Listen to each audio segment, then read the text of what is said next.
Yo no sé cuántos de ustedes han sufrido porque han tenido un profesor al que no le entienden.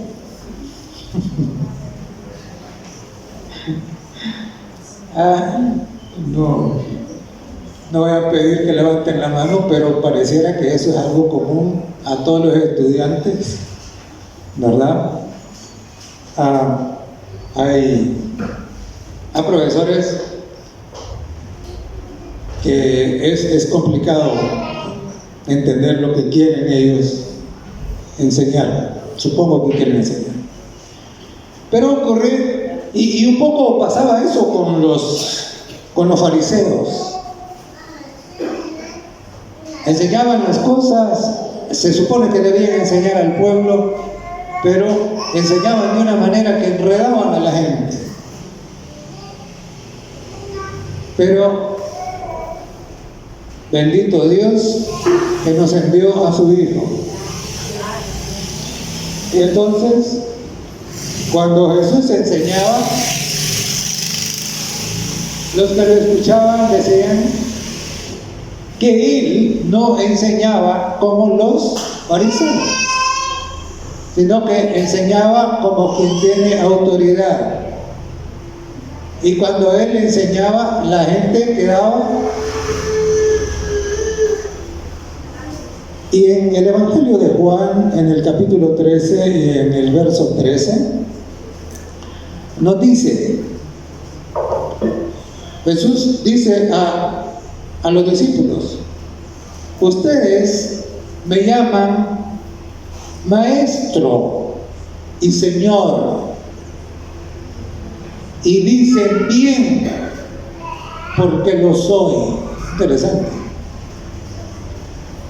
Jesús aceptó el título de maestro.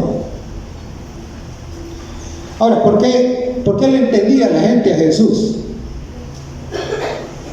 Por una razón.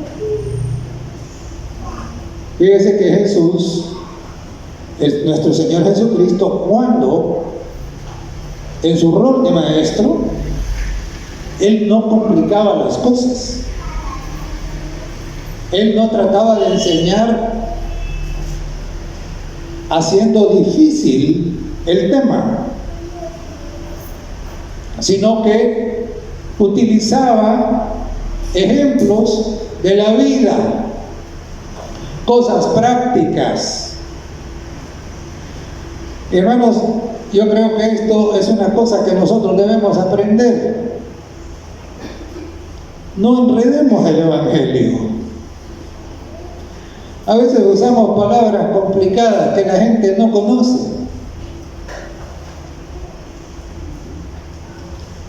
Entonces Jesús usaba ejemplos de la vida y luego allá en el Nuevo Testamento encontramos nosotros que una serie de enseñanzas preciosas en lo que se le ha llamado parábolas. ¿Ya? Parábolas significa algo puesto a la par de otra cosa para enseñar algo, ¿no? Ahora, casi siempre nosotros pensamos que solo en el Nuevo Testamento hay parábolas. No, señor. Hay parábolas en el Antiguo Testamento. Y hay bastantes. Y aquí en Jeremías tenemos nosotros la parábola del alfarero. Y claro, en Jeremías, el capítulo 18, en los versos del 1 al 6, que les invito para que lo busquen, tenemos esta parábola, ¿no? Dice: palabra del Señor que vino a Jeremías diciendo: levántate y ve a casa del alfarero, y ahí te haré oír mis palabras. El Señor le va a dar un ejemplo práctico a Jeremías, con la intención de que él lo comparta luego con los demás. Dice el verso 3: y descendí a casa del alfarero. Claro, No hay profetas desobedientes excepto Jonás. Todos los demás han sido obedientes. Y Jeremías, si Dios le dijo anda a la casa del alfarero, fue a la casa del alfarero. Y entonces, y aquí dice que el alfarero trabajaba sobre la rueda. Hermanos, no sé si usted, ¿cuántos han visto un torno de alfarero? Levanten la mano. No, poquitos. Voy a explicar entonces un poquito. ¿Qué es esto? ¿Qué es la rueda que dice aquí? Sucede que los alfareros tenían una cosa que arriba era una rueda, y entonces tenía un eje y abajo tenía otra rueda. Y entonces la rueda de abajo servía para que con el pie darle impulso y que la rueda de arriba girara. En la rueda de arriba era donde ponían el barro, ¿verdad? Y entonces cuando daba vuelta con la mano lo iban moldeando. Esa es la rueda que dice aquí, ¿verdad? Es un torno de alfarero, eso es. La rueda que dice aquí es eso. Y entonces estaba, verso 4, dice, y la vasija de barro que él hacía se echó a perder en su mano. Y la hizo otra vasija según le pareció mejor hacerla. Entonces, Jeremías ha visto eso, ¿no? Que cuando él llegó, la vasija que el alfarero estaba haciendo se le arruinó. Entonces el alfarero apuñó el barro, lo volvió a poner y entonces le dio vuelta otra vez a la rueda y entonces hizo otra vasija. Y dice el verso 5, entonces vino a mí palabra de Jehová diciendo, ¿no podré yo hacer de vosotros como este alfarero, oh casa de Israel? Dice Jehová. He aquí que como el barro en la mano del alfarero, así sois vosotros en mi mano, oh casa de Israel. Entonces, hermanos, ¿es complicada la parábola? ¿Ah? ¿Es complicada? No, es de lo más simple, ¿verdad? ¿Por qué? Bueno, ¿y qué enseña esta parábola? Primero, enseña que nosotros somos barro. y esto es un asunto que viene ¿desde dónde? Desde allá del Génesis. En Génesis, el capítulo 2, y en el verso 7 dice que Dios agarró polvo de la tierra, entonces le dio forma y nos hizo a nosotros. Entonces, primero, nosotros somos barro. A menudo nosotros los seres humanos tenemos la tendencia ¿a qué? Tenemos la tendencia a creernos la gran cosa. Hermanos, no somos la gran cosa. Somos barro. Somos barro. Y entonces, pero ¿quién formó a Adán? Dios. Del barro. Dios es el alfarero. Entonces, en la parábola, el alfarero representa a Dios y el barro representa a nosotros. Pero ahí termina la historia, no termina ahí. ¿Qué le pasó a la vasija que estaba haciendo el alfarero? ¿Qué le pasó? Se echó a perder. Y en Romanos, el apóstol Pablo dice que por ¿cuántos pecaron? Todos. Entonces, ¿cuántas vasijas se echaron a perder? Todas. Todas. Vasijas arruinadas, ¿verdad? Y entonces, ahora, Dios, el alfarero, el barro, nosotros, y luego el alfarero hace la vasija, pero la vasija se arruina. Y bendito Dios que la historia no termina ahí. ¿Por qué? Porque sigue. Y entonces ahora, ¿qué hizo el alfarero? Con el mismo barro. Note que no agarra el barro y lo bota y pone otro poco de barro distinto, no. Con el mismo barro, es decir, con la vasija arruinada, ahora él hace una vasija nueva. ¿Cómo le pareció mejor hacerla? Dice. Y hermano, ahí está la belleza del Evangelio. ¿Por qué? Porque aunque todos, todo ser humano es una vasija arruinada, todos, sin excepción. Solo Cristo no. Pero hay todos. Pero el Señor no los desecha. Hay personas que piensan que han ido tan lejos que Dios ya no los puede perdonar. Están equivocados. Dios puede perdonarlos. Y entonces Dios puede hacer de cada uno una vasija nueva.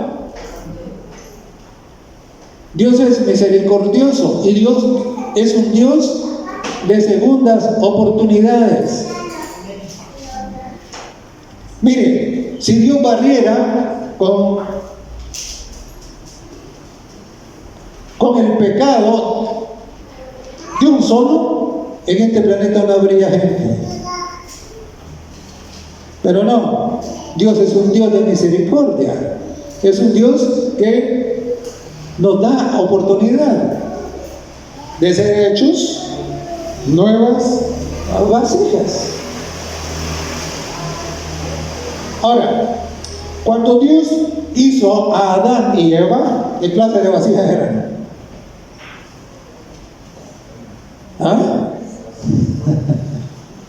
El apóstol Pablo dice que hay vasijas de honra y vasijas de deshonra, ¿dice? Y entonces, claro, Adán y Eva eran vasijas de honra. Así era. Pero ¿qué pasó con esas vasijas? ¿Qué pasó? Se arruinaron, ¿verdad?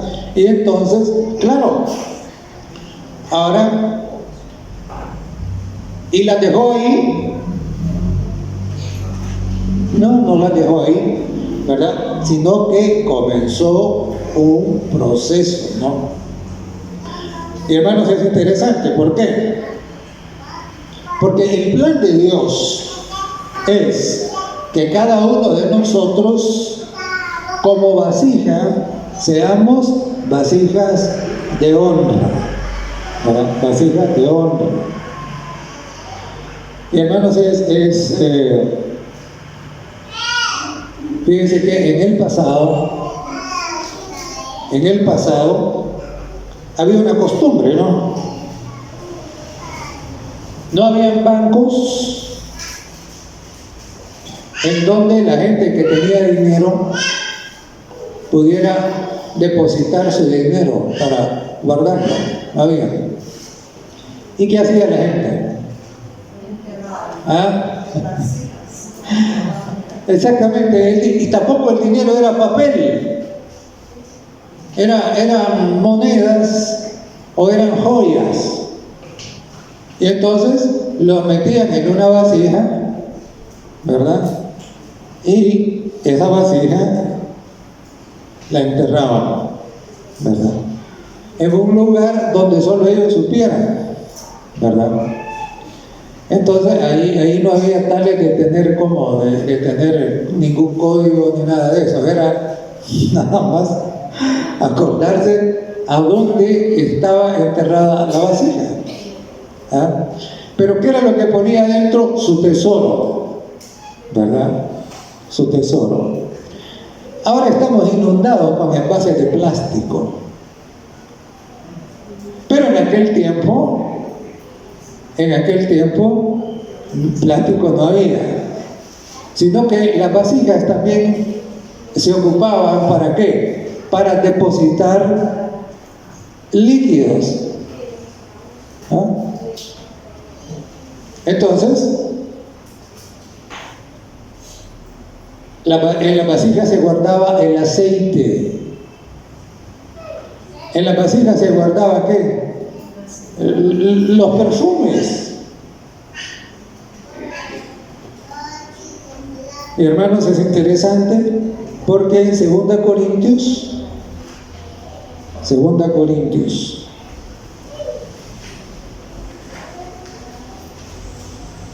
el capítulo 4,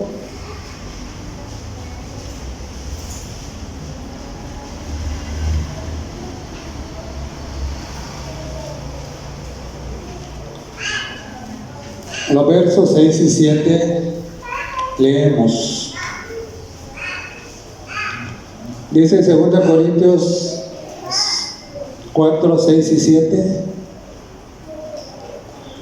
porque Dios, que mandó que de las tinieblas resplandeciese la luz, es el que resplandeció en nuestros corazones para iluminación del conocimiento de la gloria de Dios en la faz de Jesucristo.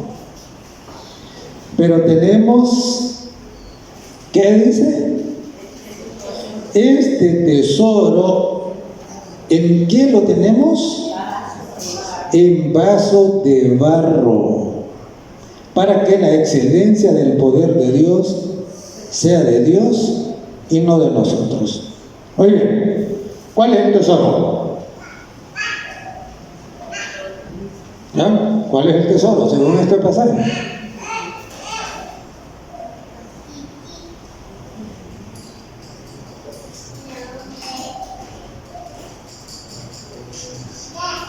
Ajá. La palabra. Y eso es lo que dice. Dice: pero Dios, que mandó que de las tinieblas resplandeciese la luz, es el que resplandeció en nuestros corazones para iluminación del conocimiento de la gloria de Dios en la faz de Jesucristo. Dice,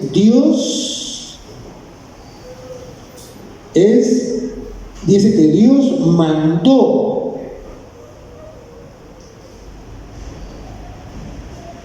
que resplandeciese la luz, y la luz resplandeció en nuestros corazones, dice. Entonces, esa luz, ese resplandor del cielo, el conocimiento íntimo de Dios, ese es el tesoro.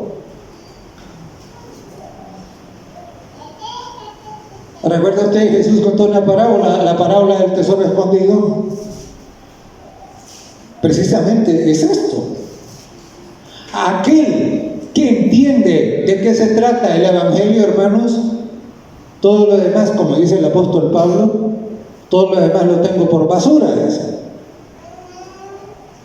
Y claro, yo tengo la convicción de que la inmensa mayoría de la gente, y ojalá que usted no sea uno de esos, simplemente no le da importancia al Evangelio porque no lo entiende, no conoce. Porque el diablo se ha encargado de enredar el Evangelio con un montón de mentiras, de tal manera que la gente está creyendo un montón de cosas que no son el Evangelio.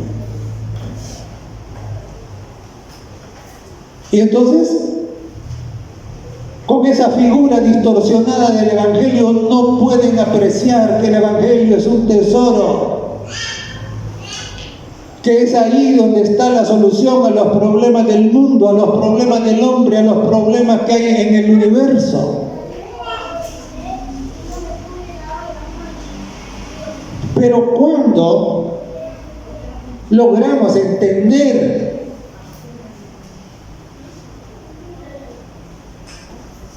que en el Evangelio está contenida la solución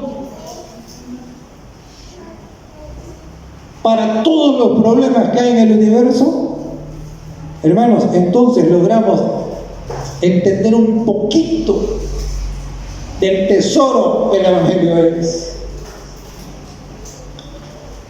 Y entonces ahora dice, pero tenemos este tesoro, ¿en qué lo tenemos? En vasos de barro, dice. Ajá. ¿Y quién es el vaso de barro donde Dios ha puesto ese tesoro? ¿Quién? Bueno, no voy a decir quién es, pero ¿quién debe ser? Nosotros. Es nosotros. Entonces, claro, seremos vasijas de honra y Dios para eso nos creó, para depositar ese tesoro en nosotros. Y hermanos, es muy interesante porque, mire, Juan, él estaba mirando el otro día y alguien habla maravillas, por ejemplo, de la cultura japonesa. Y claro, es admirable, pero ¿sabe qué? Japón es uno de los países que tiene más altas tasas de suicidio, especialmente de jóvenes. ¿Y por qué digo esto? Por una simple y sencilla razón.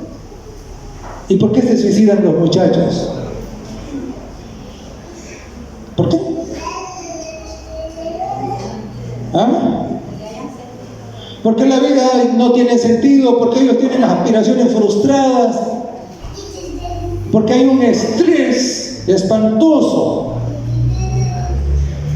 Y hermanos, en esta tierra nadie moriría de estrés si conocieran el Evangelio.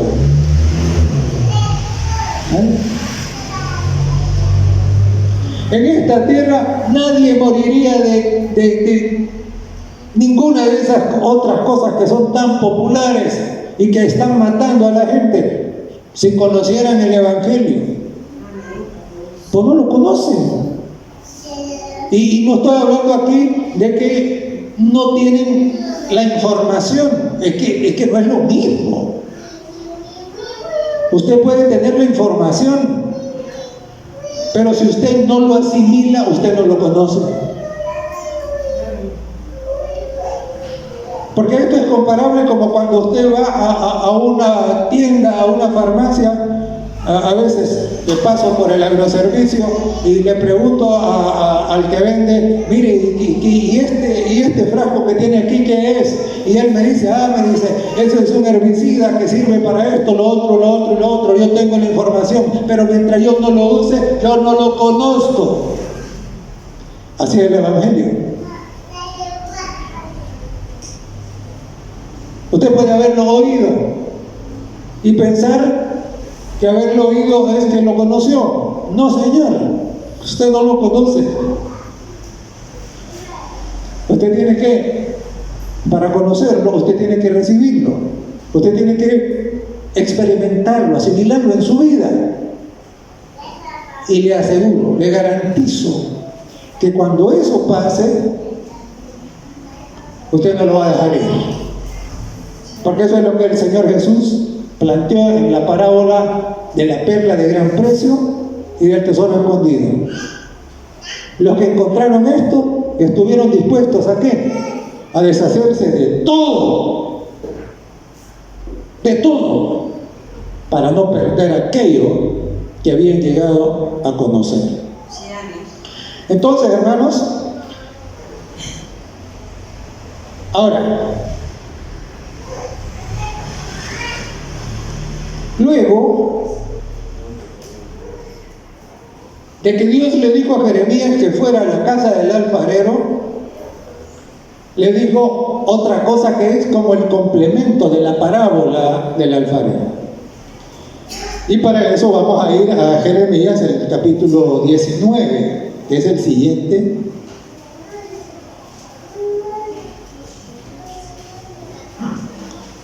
Jeremías el capítulo 19. Y vamos a tener una lectura que es un poco larga, pero que es muy importante.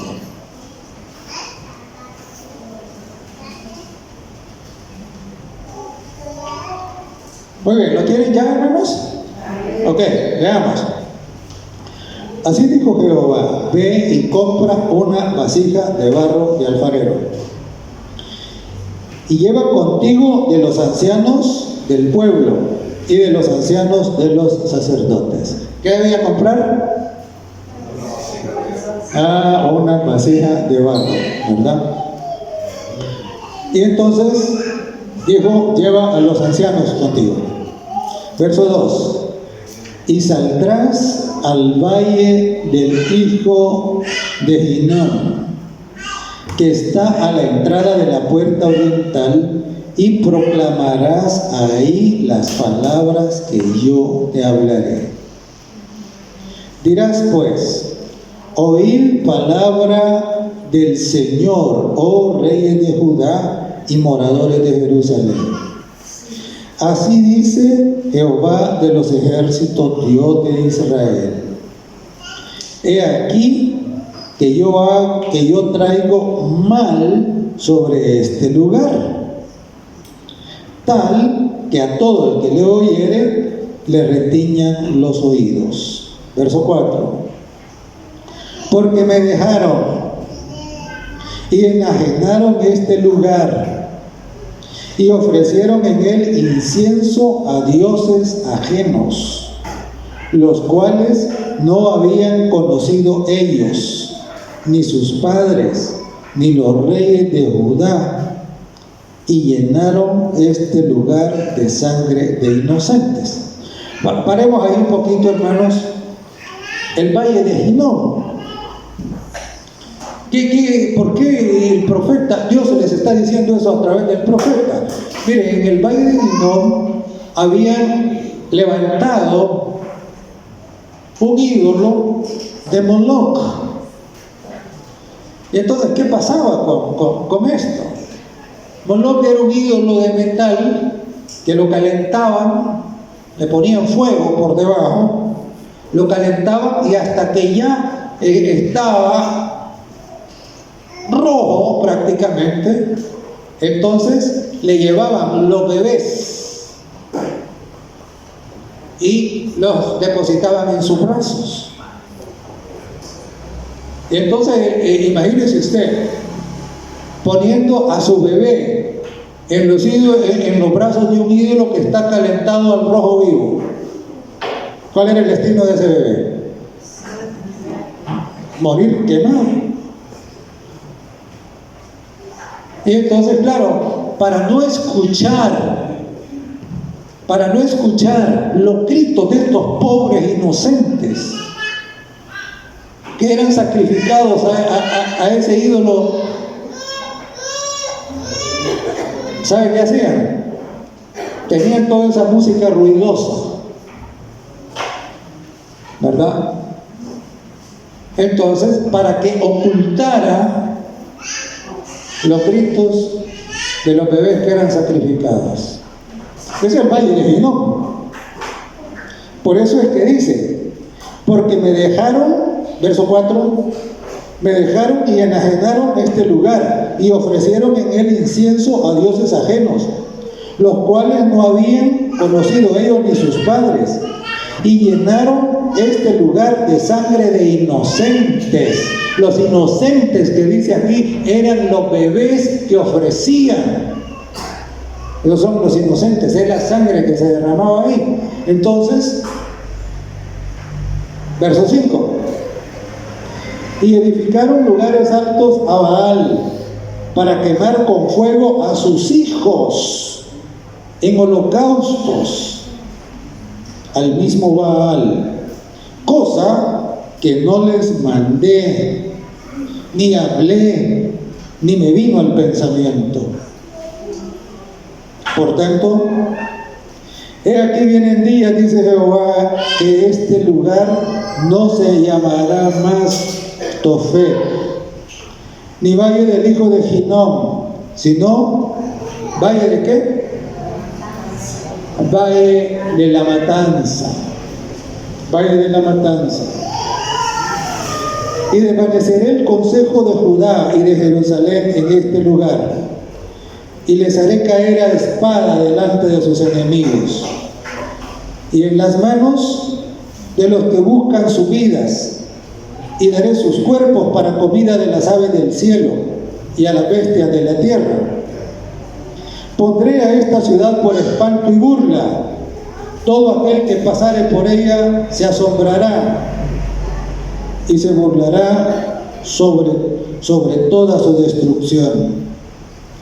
Y les haré comer la carne de sus hijos y la carne de sus hijas, y cada uno comerá la carne de su amigo en el asedio y en el apuro, que los estrecharán sus enemigos y los que buscan sus vidas. Verso 10. Verso 10. Entonces quebrarás la vasija ante los ojos de los varones que van contigo, y les dirás: así ha dicho Jehová de los ejércitos, así quebrantaré a este pueblo y a esta ciudad, como quien quiebra una vasija de barro, y no se puede restaurar más. Y en Tofet se enterrarán, porque no habrá otro lugar para enterrar. Muy bien, hermanos. Recapitulemos. Tenemos en el capítulo 18 una figura del tiempo de gracia.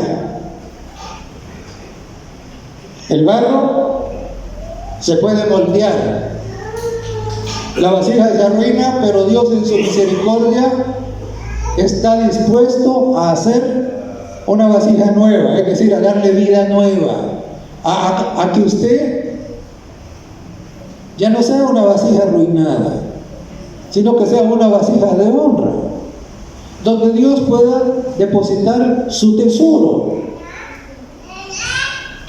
Ese es el capítulo 18.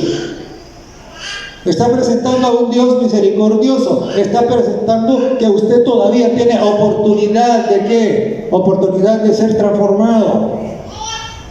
Sí, como barro, usted todavía es moldeable.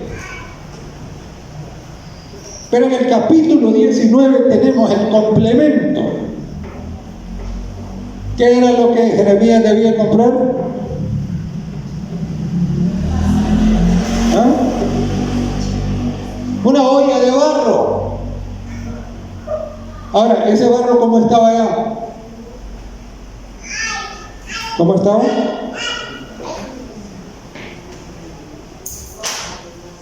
Cuando usted va al mercado y usted compra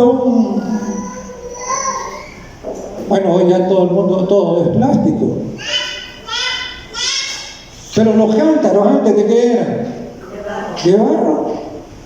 ¿Y eran aguaditos? Ah, no. ¿Cómo eran? Duros. Yo recuerdo cuando en las piñatas, en las fiestas de los niños, las piñatas llevaban una olla adentro. Y entonces cuando los niños le daban con el palo, se salían volando pedazos de la olla, ¿no? Y a veces a los hipotes les caía en la cabeza uno de esos y les salía sangre. Y por eso ya no siguieron haciéndolos así. Ahora hacen una piñata que por más palos que les den no las desarman, ¿verdad? Porque son de alambre.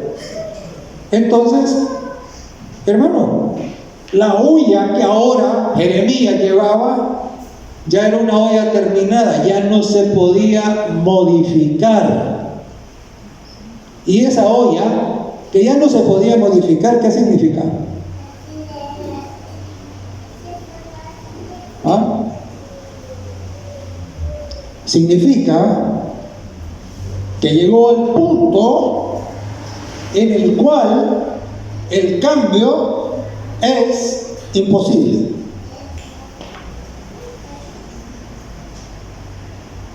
En otras palabras, la gracia terminó, ¿verdad? La gracia termina. Y entonces lo lleva al valle de Hinnom y el Señor le dice, ya ese valle no se va a llamar Valle de Hinnom. ¿Cómo se va a llamar ahora? Valle de Matanza.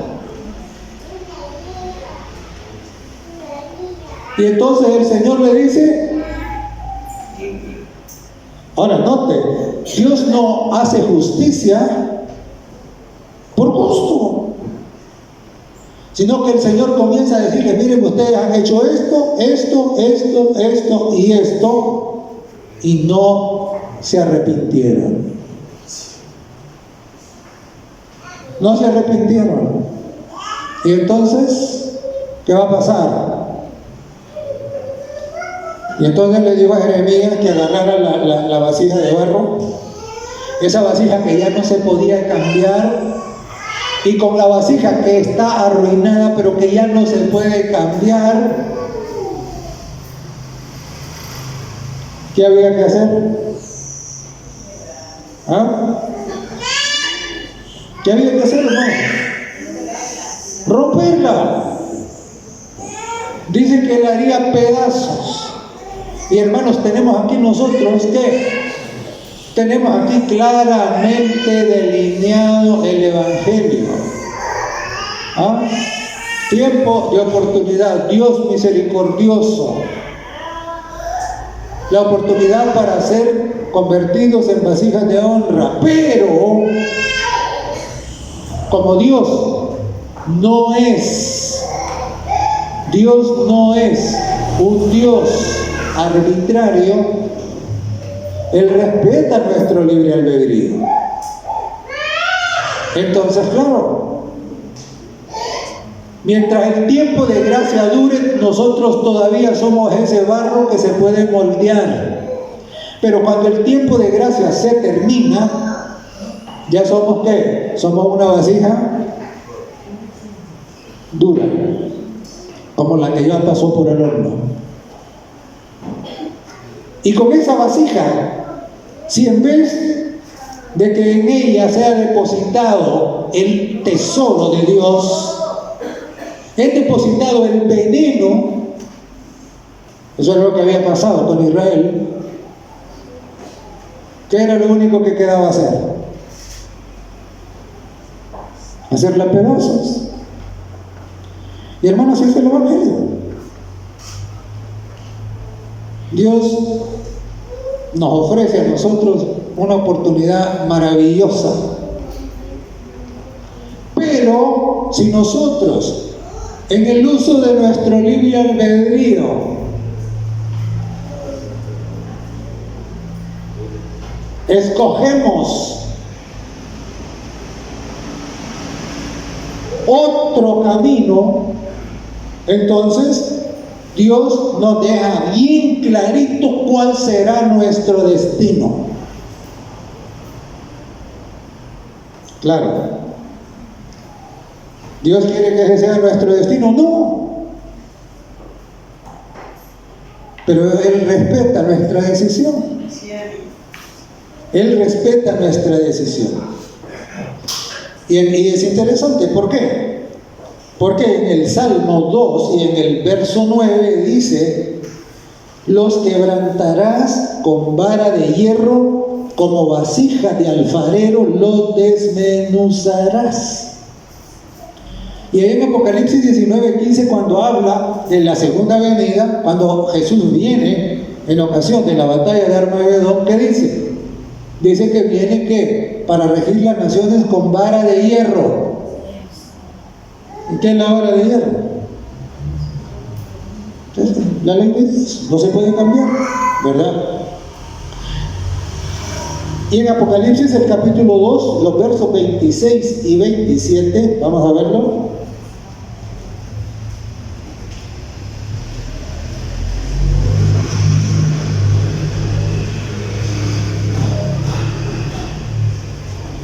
Dice, al que venciere y guardare mis obras hasta el fin, yo le daré autoridad sobre las naciones y las regirá con vara de hierro y serán quebradas como vaso de alfarero como yo también las he recibido de mi Padre. Entonces, hermanos, esto no es un asunto de que, no, pero es que era el tiempo de Jeremías. Mira, no, Señor, la palabra de Dios es eterna. Y por eso lo encontramos aquí de nuevo en el Apocalipsis, hablando de qué, del juicio que espera a las naciones, ¿verdad? A las naciones. Entonces, repasemos. ¿Quién es el alfarero? Dios. ¿Quién es el barro? Nosotros. ¿Qué significa que el barro esté aguadito todavía? ¿Cómo?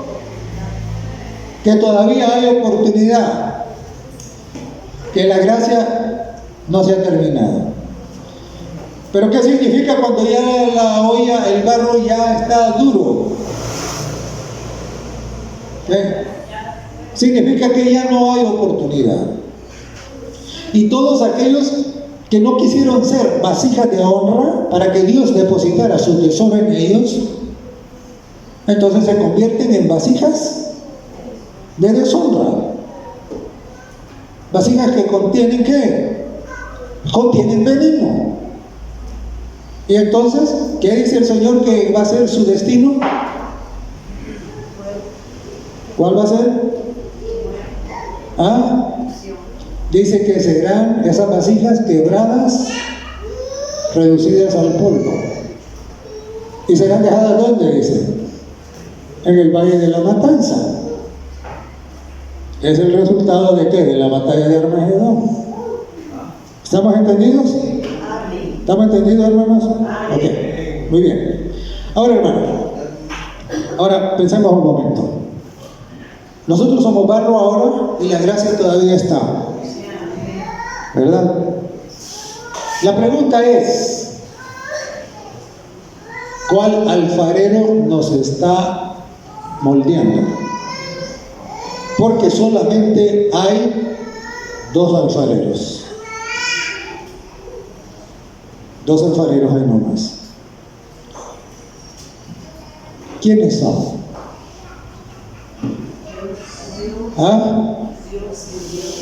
Jesucristo y el anticristo, ¿verdad? Esos son los dos alfareros. Entonces, ¿quién le está dando forma a su mente? Al final de cuentas,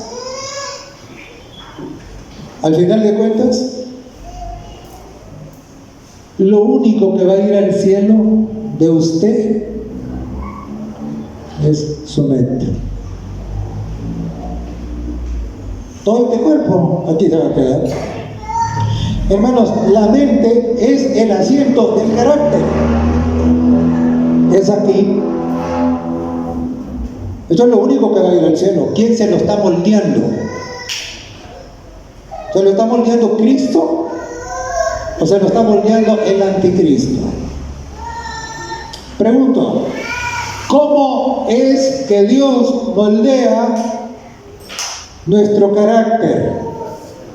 ¿Cómo es que Dios le da forma a nuestro carácter? ¿Cómo?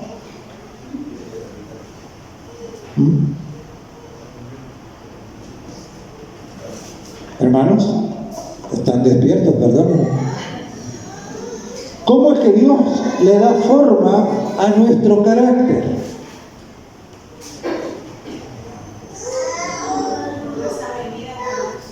Por medio de su palabra. Por medio de su palabra, así es. No hay otra manera. Es por medio de la palabra del Señor. Es así. Entonces, claro, el anticristo se encarga de que usted no le dedique tiempo a la palabra del Señor. Y hermanos, es sorprendente cómo personas que tienen montones de años de estar en las iglesias, no entienden las cosas más básicas del Evangelio. Es increíble. Y la pregunta es, ¿por qué? Porque la palabra de Dios es conocida para ellos. Y ahora, no hablemos de otros, hablemos de nosotros. ¿Cuál es su caso? ¿Qué pasa con usted? ¿Ah?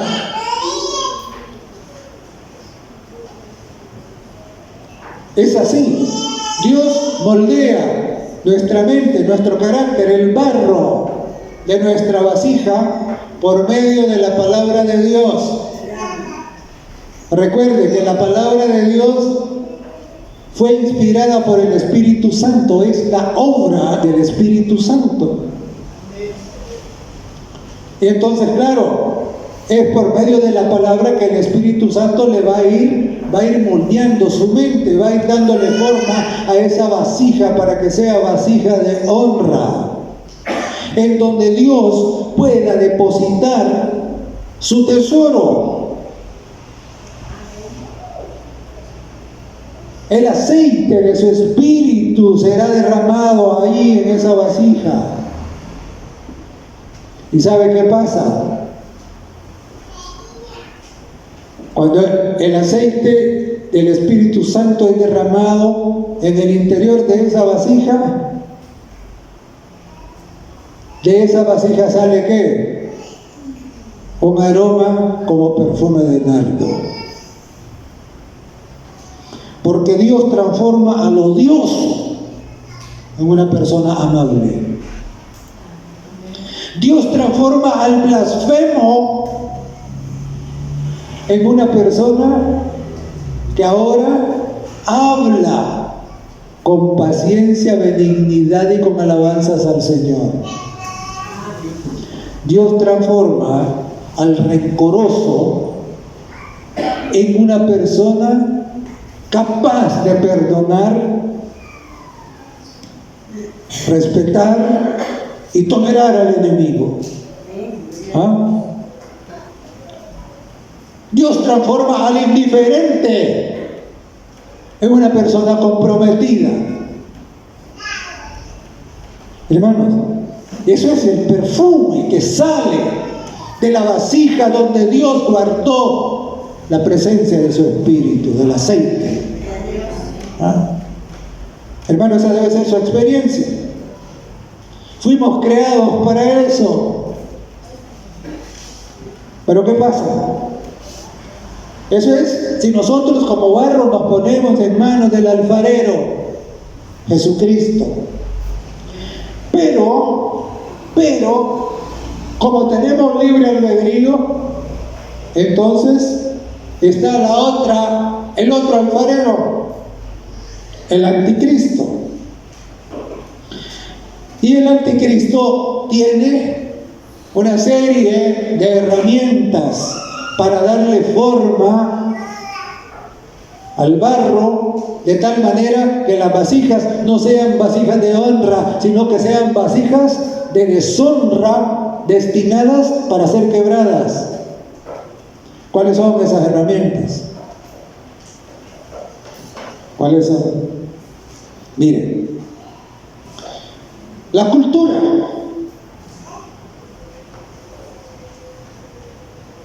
No toda la cultura es mala, pero un montón hacen de la cultura la influencia dominante de su vida. Y hay un montón de aspectos de la cultura que son perversos. Usted no puede tomar la cultura como referencia para su cristianismo. 1. 2. La moda. La moda es un aspecto pasajero de la cultura. Y entonces, claro, hay gente que vive como esclavizada de ese asunto y no le importa si esa moda es perversa o no. Simplemente es la moda y ellos están sujetos a la moda. Yo me quedo sorprendido como cada vez más la vergüenza va desapareciendo de la tierra. Es increíble. Es increíble. Pareciera que hoy ya nadie tiene vergüenza. Ya desapareció. Bueno, otra, el entretenimiento. Yo no sé cuántos miles de veces ya he dicho eso desde aquí, de este púlpito.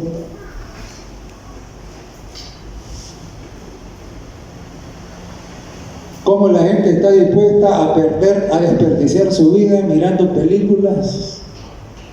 ¿Y cuántas horas duran las películas? O mirando partidos de cualquier deporte, ¿cuántas horas duran? Pero si le preguntamos que si ha estudiado la Biblia, dicen que no tienen tiempo. Mi hermano, ¿cómo es eso?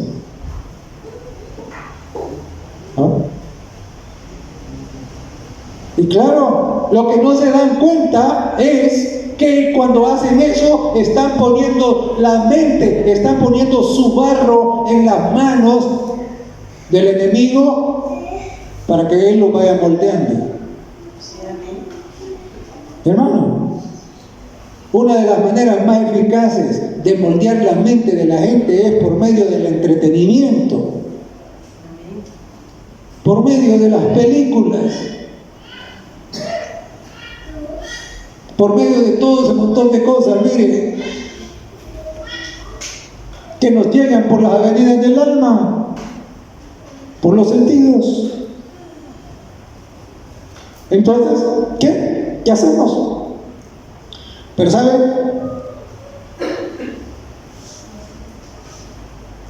Es bien fácil demostrar que el entretenimiento es perverso, que todo eso del deporte vaya a meterse al estadio a ver si sale vivo, pues. Hemos tenido casos acá, y si no sale vivo, sale con qué cosas en su mente. ¿Qué va a ir a oír ahí? ¿Ah? ¿Qué va a hacer? Además, no entra gratis ahí, tiene que pagar. Y después dicen que no tiene dinero para ayudar a los pobres. Y no le traen los diezmos al cenar. ¿Cómo es eso? Pero hay una herramienta que es la mejor de todas, la más efectiva, porque no parece mala. ¿Cuál es esa herramienta? ¿Sabe cuál? ¿Alguien se atreve a decir cuál sería? ¿Cuál podría ser?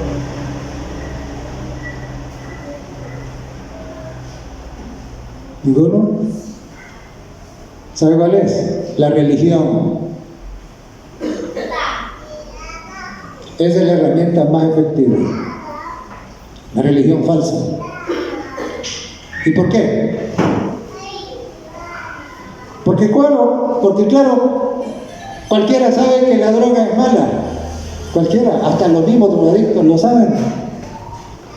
Pero el anticristo ha engañado a la humanidad haciéndole creer que la religión, que todas las religiones son buenas. ¿Sí o no? No, todas las religiones son buenas. Todos adoramos al mismo Dios. Y entonces, ocupo la religión para moldear la mente de la gente con pensamientos que no vienen de Dios. Entonces, hermanos, entendamos esto. Porque la pregunta entonces es, mire, hay un montón de cosas que se enseñan, que se dicen, que se creen, y que las películas se han encargado de poner en la mente de la gente, que no tienen nada que ver. Por ejemplo esto. Cuando usted oye la palabra anticristo, ¿qué se imagina? Dígame. ¿Qué es el anticristo? ¿Ah?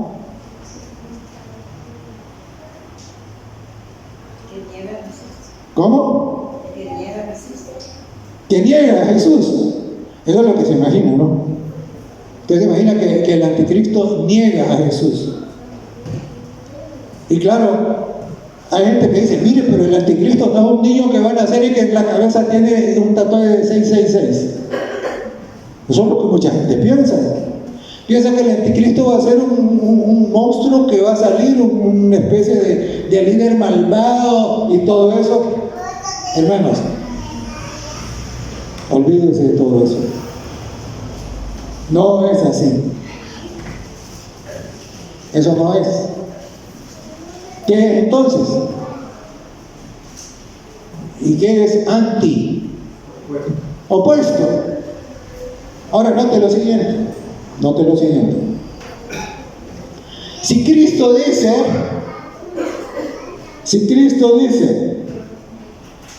si me amáis, guardad mis mandamientos, y otro dice, la ley está abolida, ese otro se está oponiendo a Cristo o está del lado de Cristo. Y si se opone, ¿qué es? Es contra Cristo. Es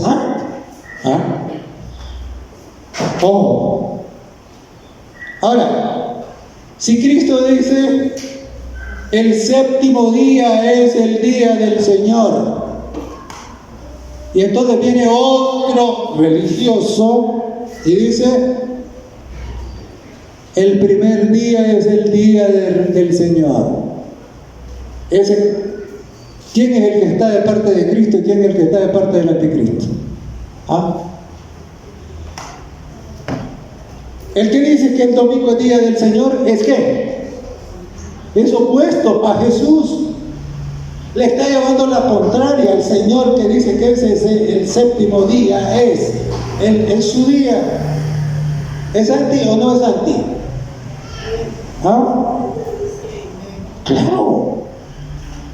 Claro. Entonces, ahora, si Dios dice en la Biblia, el Señor Jesucristo dice varón y hembra, y entonces viene otro diciendo, no solo es eso, sino que hay en medio hay otro montón. ¿Eso es qué? ¿Es anti? Es anticristo. Entonces, hermano, ¿cómo sabemos que algo es anticristo? Porque se opone a lo que Cristo dijo. ¿Estamos entendidos? ¿Así? Y puede ser una persona muy carismática, muy agradable, porque en 2 Corintios 11:14, ¿qué dice? Dice que Satanás se disfraza como ángel ¿de qué? De luz. Entonces, se disfraza como ángel de luz.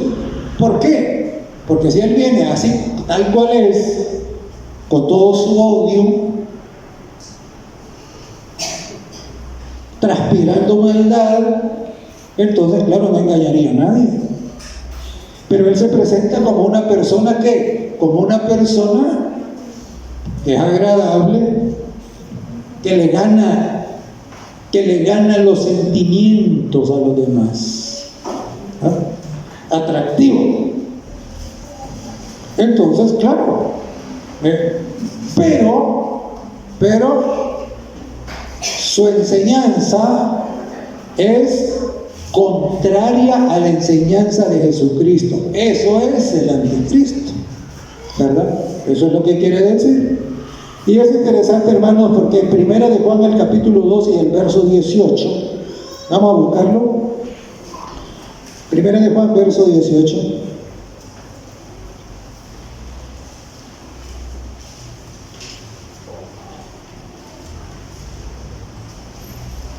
Capítulo 2. Primera de Juan, capítulo 2, verso 18 dice: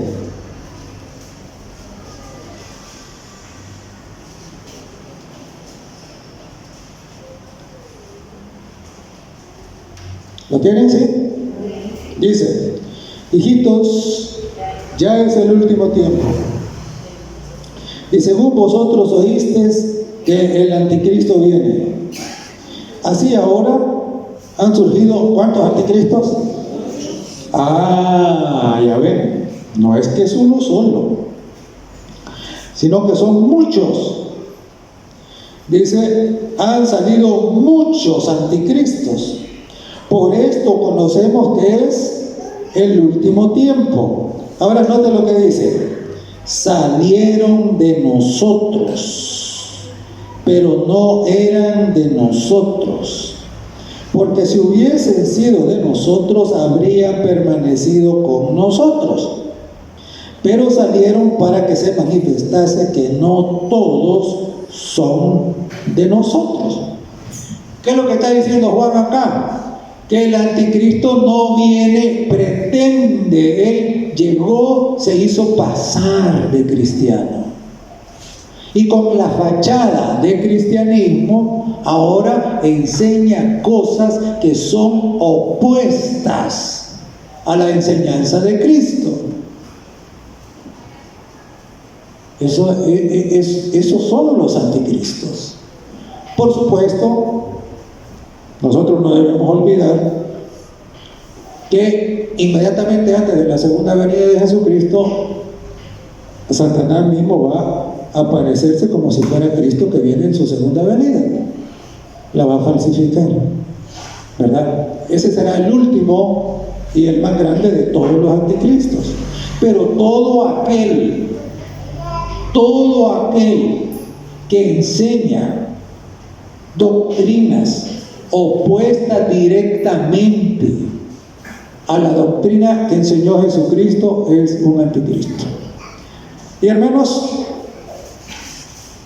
¿quién va a moldear su mente? ¿El anticristo o Cristo? Y Cristo no puede moldear su mente si usted no pone el barro de su mente en la rueda, en el torno. ¿Y eso es qué?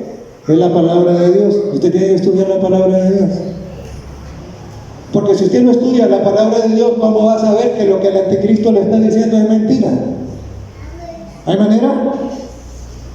No hay manera. ¿Cómo sabría usted que el sábado es el día del Señor si usted no hubiese aprendido eso en la palabra de Dios? Dígame. Y entonces, claro, mire, es interesante. Gente que tiene montones de años y que parece muy sincera y muy agradable, muy todo, y todavía siguen comiendo lo que no deben. ¿Y por qué? ¿Han sido engañados? ¿O es una decisión voluntaria? Hermanos, no fuimos creados para ser despedazados. No fuimos creados para volver al polvo. No fuimos creados para eso. Fuimos creados para tener vida eterna. Fuimos creados para ser felices. Fuimos creados para ser sanos. Eso es el Evangelio. Fuimos creados para ser vasijas de honra. Fuimos creados ¿para qué? Para que como vasijas de honra Dios ponga el aceite de su Espíritu en nosotros, que deposite en nosotros el perfume de nardo, que ¿qué? Que esparza el aroma de la bendición de Dios a todos los que nos rodean. Aprendamos la lección. Pongámonos en las manos del verdadero alfarero, de ese que puede tomar el barro y hacernos y darnos vida nueva, vida distinta, vida diferente. Y mire, hay muchos que dicen, ay, sí, el otro año. Hermano, olvídese del otro año. Si usted no sabe ni si va a estar vivo. Cada día debe ser el primer día de su nueva vida. Eso es lo que usted tiene que poner en su mente. Porque usted hoy no tiene que ser igual a lo que era ayer. Y mañana no tiene que ser igual a lo que es hoy.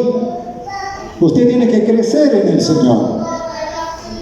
Cada día mejor, cada día más santo.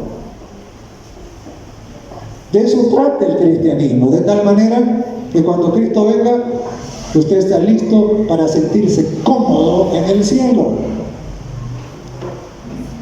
Los que no van a ir, no van a ir. ¿Por qué? Porque Dios es misericordioso. Llevarlos al cielo va a ser una cosa incómoda para ellos.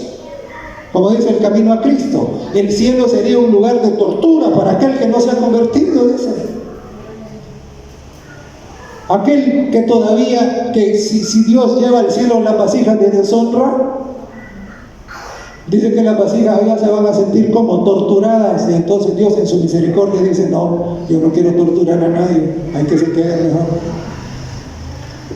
Va a llegar solo aquellos que se dejaron moldear y pueden vivir ahora ¿dónde? En una tierra distinta, donde no hay muerte, no hay dolor, no hay calumnia, no hay masacres, no hay derramamiento de sangre de ninguna clase, donde el dolor ya no existe, la muerte ya no reina, el pecado ya no tiene poder sobre nadie. ¿Sabe qué? La tierra volverá al estado original cuando Dios lo hizo. Todo bueno en gran manera. ¿Y sabe? Eso es lo que significa la palabra Shalom. Shalom no es simplemente que desaparezca la violencia. Algunos lo traducen simplemente como paz. Eso es una limitación. Shalom es el estado de prosperidad, de felicidad, de santidad, de limpieza, lo precioso que había en el Edén cuando Dios lo hizo. Ese estado de inocencia en el que los hombres pueden relacionarse con Dios y sentir felicidad en ello. Eso es. Para eso fuimos creados, para vivirlo. Eso es el Evangelio, hermanos. Nosotros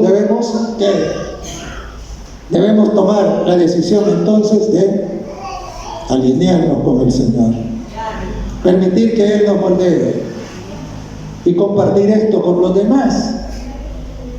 ¿Sabe qué? No compartimos esto porque tenemos obligación de hacerlo. No. Compartimos esto porque sabemos lo que es lo mejor. Compartimos esto porque amamos a los demás. Compartimos esto porque queremos que los demás experimenten lo mismo que nosotros. Que entiendan que Dios es maravilloso. Por eso lo compartimos. Porque no podemos soportar la idea de que ellos queden acá convertidos en polvo, reducidos a nada y sin ninguna esperanza para la vida eterna. Hermanos, compartir con los demás es un acto de amor. No es porque el pastor dice, no es porque es la fecha de repartir revistas, no es por nada de eso. Es porque amamos a los demás. Es porque no queremos que ellos se pierdan. Es porque comprendemos lo espantoso que va a ser el final y no queremos que nadie llegue ahí. Por eso lo compartimos. Y claro, nosotros no podemos compartir lo que no tenemos, por eso nuestro primer deber es asegurarse que nosotros lo tenemos. Y luego, contar a los demás. Y usted no se preocupe, porque algunos dicen, no, pero es que a este no le importa, a aquel tampoco, y al final dicen, no, hermano, ese no es su problema, ese será problema de ellos. Pero usted, por amor, debe decir a la gente lo que viene. ¿De qué se trata? ¿Amén? Amén. Qué felicidad será encontrarlos ahí, hermanos. Que Dios los bendiga. Amén.